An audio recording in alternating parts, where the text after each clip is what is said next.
How you doing, buddy? Can you hear me? Yeah, can you hear me? Yep, How are you? I'm good. How are you? I'm good. Thank you so much for doing this. I really appreciate it. Yeah, no worries. So, congratulations on returning to the Dead Daisies. So, how did that return happen? To be honest with you, even though I left the band, I never really left the band. Um, like I didn't leave on bad terms. I just told him, I said, man, guys, I'm fucking burnt. You know what I mean? I like because we were touring like nonstop.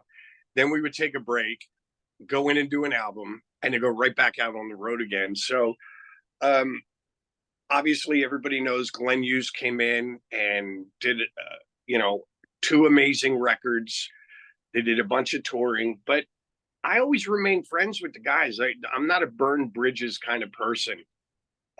So I was still communicating on a regular basis with David Lowy, Doug, at the time Dean, all the guys, management, and even at one point they were getting ready to go do a tour with Glenn, and Glenn was sick. So they asked me to come up to New York and just kind of rehearse with them and run them through their paces. So it's always been it's like a family, dude. I just kind of stepped out to do something else for a minute, and then I came back and life is good. It's like I never left, you know. Right. So, in addition to your return, you have a new album coming out, and the first single, Light 'Em Up, was just released. What's that recording process like? Um well, this one was a little different. We basically just put not even finished ideas, but just ideas into a Dropbox. We all kind of listened to them, and then we got together with Marty Fredrickson, and this was a little weird. Normally, we'd come into the studio with Marty here in Nashville, and we would just set up shop and work. This time, we kind of did a little rehearsing in Nashville, and then we packed everything up and we went south to Muscle Shoals Studios in Alabama. And honestly, we just had fun. We sat, we wrote, we recorded some stuff for this record, and then at night, 5, 6 o'clock at night, um, somebody would walk through the room and go, "It's wine 30," and so we would crack open a couple bottles of wine, crack open a bottle of Jameson whiskey or something, and we would just goof off, jam, and but we kept the tape rolling. We just recorded everything. So we kind of fed off the vibe. I don't know if you've ever watched the Netflix documentaries on Muscle Shoals, that I the have history. not. You got to check it out. It's really cool. Okay. But the history of these studios in Alabama was so amazing. We were looking at old photos of the Allman Brothers rehearsing, and Wow. and Skinner recording there, and Aretha Franklin and the Rolling Stones and all Bob Seger, all these amazing artists that we look up to. So we were just in awe of being in the place. It was like a bucket list for all of us. And so we just kind of fed off the mojo, and we just sat at night and we jammed and worked up some just covers and blues ideas, and we had a blast. So we recorded everything, and I can honestly tell everybody that this record, um, it was a fun vibe. We had a blast writing and recording it, but there's definitely a lot more to come because we had a blast when we were in Muscle Shoals and here in Nashville. It was awesome. Awesome. So, just going off the beaten path a bit, you mentioned bucket list studio. Have you ever been to like a bucket list venue and you're just like, wow, I can't believe I'm here? Yeah, you know what? There's a lot of them. Um, I've been very blessed. I can't speak for all the guys, but for me, like I got to play CBGB's before it closed. Nice. Uh, I just recently last year I did a sold out show at the Ryman Theater in Nashville. I played Budokan with Mötley Crüe. I've done the Download Festival. I've done like these huge festivals, and I've played Sturgis, and so there's a bunch of different places, man, that I just sit there and I pinch myself sometimes, because I'm just sitting here, like, for example, the whiskey, when I walk on stage, every time I walk on stage at the whiskey, I go, Jim Morrison was the house band. Jim Morrison stood here. Mhm. Robert Plant stood here on the first Led Zeppelin tour. You know what I mean?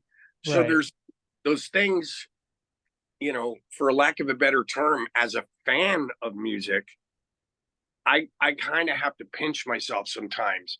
Right.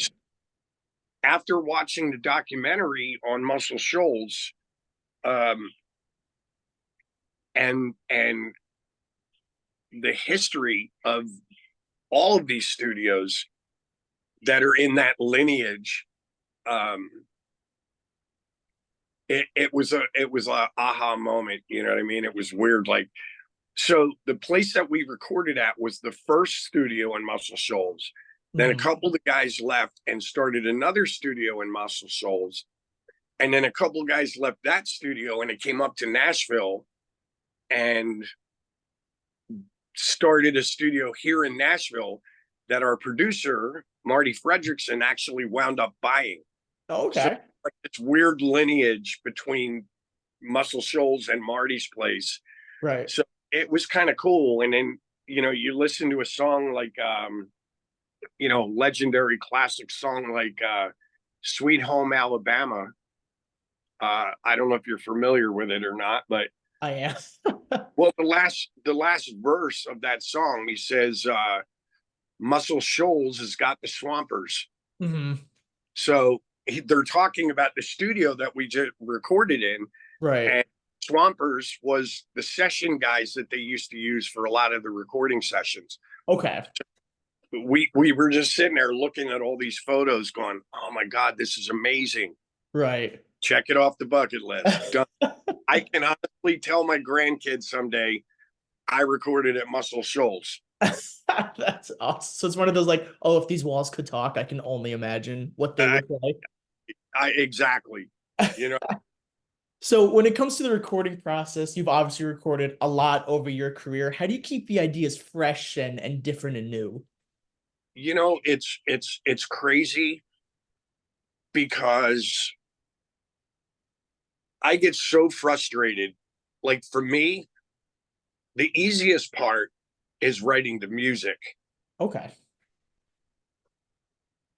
But then it's weird, like once the music is done, it's like, all right, now I have to come up with lyrics. Hmm. And I sat here on a nightly basis, like for this record. I'm at my house right now, by the way, but sit there and I would tell my wife, like, fuck. I would go into this room with my computer and paper and a pen and listen to the songs over and over again. And I'd come out, make a coffee, grab a drink or whatever, go back into the room. And I would come out and I'd go, fuck, God, I like, there's like a million words going on in my head, but I just don't know where to start. Right. The funny thing of it is once I get the first sentence, it all flows. It's like somebody just opens a door and then it all comes. But it's that first sentence and figuring out what it is that I want to write about. Um, so as much as I love doing the lyric part, I fucking hate it as well. It's like so like it can be tasking. Right. And you're on a deadline. You're like, all right, we got the music done. Now everybody's sitting there staring at me, going, all right, dude, where's the lyrics? Come on. You know what I mean? So Right. I love it and hate it, but I don't know, man. It's weird. Like once, like I said, once that idea hits me and I get the first sentence down, it all just it all just falls into place. Right. So you've been on now 3, which is now going on 4 studio albums with the Dead Daisies. Which album, if you had to pick one, would be your favorite? Uh God. I don't know, dude. That's a really good question, but it's a hard question to answer. Do you know what Right. I mean? That's like somebody coming up to you and going, "All right, hey dude, look at your hand, lay it on the table. Which finger you not need the most?" Right. You know what I mean? Yeah. Um, and it's just I just think for me, a record is like, not to sound cliched or anything, but a record is like a moment in time. It's like an entry in a diary. Today was today. Tomorrow might be better. Tomorrow might be worse, whatever. But this is right now, right here, this moment, you know. So I could go back and look at records like Revolution. I can look at Make Some Noise. I can look at Burn It Down. Uh, and I can, it'll take me back to the headspace that I was in at that moment. So that's a really hard one because like I said, I think each record that we've done has just been a representation of that moment in time. You know Right. what I mean? So it's kind of I don't think I can answer that one, but I will say with every record you do, you kind of want your next one to be better than the one that you just did. Right. So I'll leave it at that. So You fill in the blanks. so do you think now that you just mentioned that you want the next record to be better, is there kind of pressure on you? Do you feel that there's that pressure to make the next album that much better than the one before it? Again, like I just kind of write, and I mean, I've done some things um, where people went, "Wow, okay, where did that come from?" For example, when I was not in the Daisies, I released a couple songs, and I did this one song called Calcibella, Hmm. which is it's still me singing. I wrote it, you know, but at the end of the day, it was something that kind of took everybody by surprise because it's a very Beatlesque, Cheap Trick. It's kind of a hard rock pop song, Hmm. and so I've had a few people like, man, I don't. You're more like a bluesy guy. Where did this song come from? Right. I don't really think about it. You know what I mean? Um, I just, you do want them to be better. You want people to see that there's a growth, or you know what I mean? Hmm. But I don't go into each record thinking about there has to be a growth. You know what I Right. mean? Here's my idea, and you know, let's make it the best we can. Right. So you're about to hit the road, starting June 6th, Racket in New York City. What's your day-to-day like when you're on the road? It's obviously there's a lot of travel, um, but our manager's awesome because he tries to do things in a manner where you know where we're all getting enough rest. We get from point A to point B in the most comfortable way possible. Um, doesn't overload our plate with uh, a lot of unnecessary shit. You know what I mean? Mhm. It's about the show, man. So um, it's really funny. Like somebody asked me, what do I do on my days off on the road? And I said, for the most part, it's either one of two things or three things. Okay. It's sleeping, laundry, or the bar. One of those three things. All right. Not a bad trio there. No, although I could do without the laundry part. You know, I had a, I wish I had a budget where I could just throw my clothes away and buy new shit. But whatever, it is what it. So speaking of being out on the road, how do you keep your voice intact while you're touring? Sleep. Um, I don't overdo anything. Um, I never drink before a show. Uh, I try to do some, not much. I absolutely could be better at it. Hmm. But like prior to the show, I'll get a hot shower and I'll try and do some vocal warm-ups in the shower. Right. Like I said, I don't I never drink before. I always wait till after. And then I don't overdo it after either. You know what I mean? Right. I think it's just really like, again, once you get to be my age, you kind of figure out all the dumb shit you did when you were younger, you know, kind of figure out what we call at my age the art of patience. Fair enough. So last year, the last two Union albums were reissued. So after the Daisies tours up, do you have any plans to go back and maybe reform the group, record something, release something? No, I will say this, like now that I'm back, I kind of feel like I'm back where I should be. Hmm. The Daisies is my first priority. Um, I still do some solo shows here and there when we're not doing anything. And the way I'm going to do this now is, any music that I write, I'm going to write it, bring it to the Daisies first, and say, hey, do you guys like these? If they say they do, I'll hold them aside. That'll be, for the Daisies. Right. Anything I don't like, I would just like to, finish recording. I have a home studio here. Nice. So did Kasi Bella and a song called Your Own Worst Enemy. I Hmm. recorded them here at my house. I gave them to Marty to mix, and then I'll just put them out on my own. You know what I mean? I just keep doing, Right. but um, I'm just at this point in my life, like uh, the Dead Daisies is my first priority, Hmm. and then when I do have downtime, if I want to release music or go do some shows, I've got a solo band that I can pick up the phone, call, and we can go do some shows as well. But Right. you know, that's pretty much at this point in my life, that's all I really want to do. Right.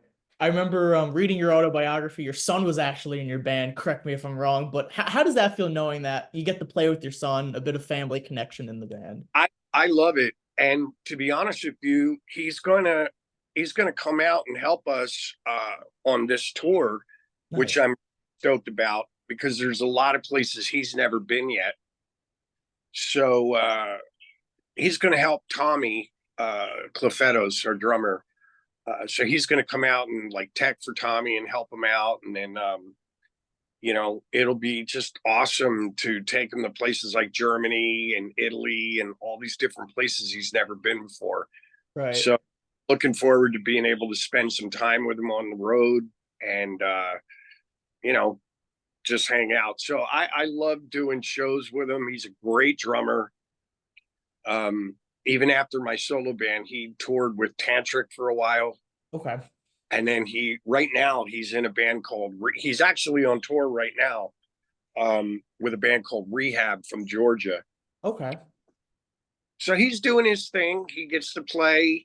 He's got a beautiful family on his own, and now this summer he's going to come out with Dad and help the Daisies with our day-to-day bullshit. You know That's what I mean? Yeah. awesome. So, as I just mentioned before, big reader, loved your autobiography. How was that process like writing Horseshoes and Hand Grenades? Well, I got to thank Paul Miles, the guy that co-wrote the book with me. Paul was really great with it. He kind of conducted.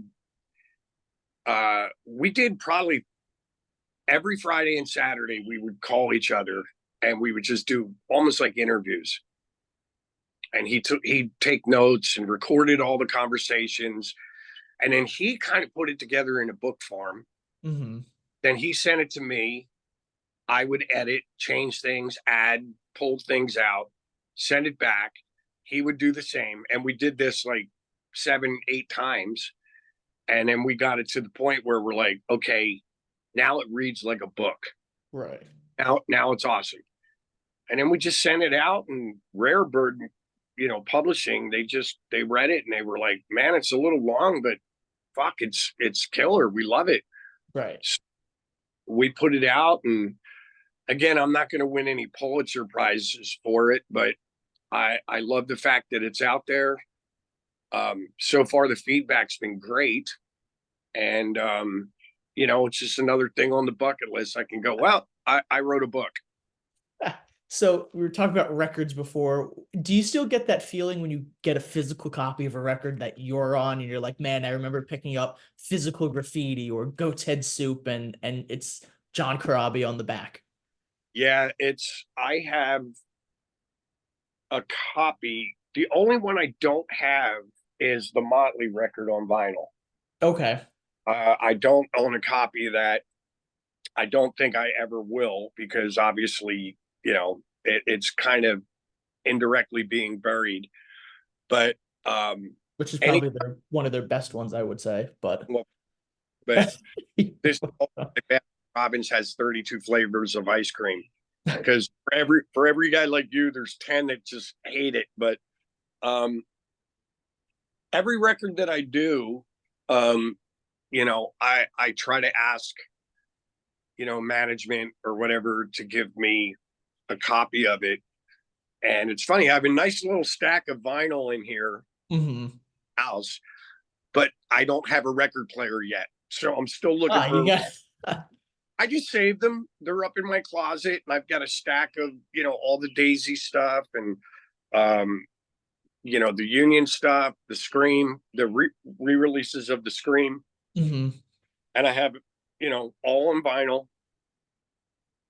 And at some point I'll get a record player, and if not, I'll just give them to my kid, at some point, and it'll be worth something for my great granddaughter someday, whatever. Because I have about maybe 350 in my collection, and I'm trying to keep building the boxes for them, but I just have stacks all over the place. Yeah, I actually had a massive vinyl collection when I lived in Philadelphia before I moved to LA. And I did not want to carry them, so I got rid of them all. All right. Now, with the resurgence of vinyl again, I'm actually buying a lot of the same records that I had back in 1985, 86. Right. So it's kind of funny. I'm sitting there buying new, Black Sabbath, Masters of Reality, and Grand Funk on Time, and all the Beatles and the Queen records, and I'm just sitting there going, "Fuck, I'm an idiot." Whatever. So being a full-time musician and basically, quote, not to be cliche or whatever, living the dream, what's the most rewarding thing for you? Honestly, just being. Look, we're all very blessed. I know that's a cliche thing to say, but it's the truth. You know what I mean? And especially after 3 years of COVID, we've kind of learned, all of us, I think all musicians have learned to appreciate getting on stage and playing music and earning a living. But for me, it's just seeing the fans when we're on stage, looking out over the audience, and just seeing people being happy and singing along with me all the words. Doesn't matter where we're at, whether it's Japan, South America, Germany, America, they're just singing every word by word, and they're just having a good time. And obviously, this, nobody's getting rich selling records anymore.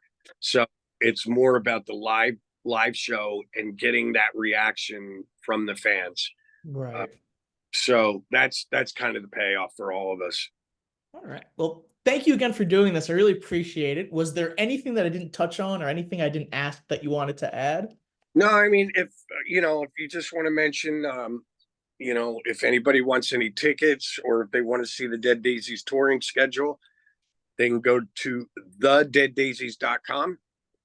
Everything's there. All the information about the record, the tour dates, and anything and everything newsworthy about the Dead Daisies. All right. Well, thank you so much. I really appreciate it. I hope you enjoy the rest of your day. All right, buddy. Thank you. Thank you. Take care. Bye-bye.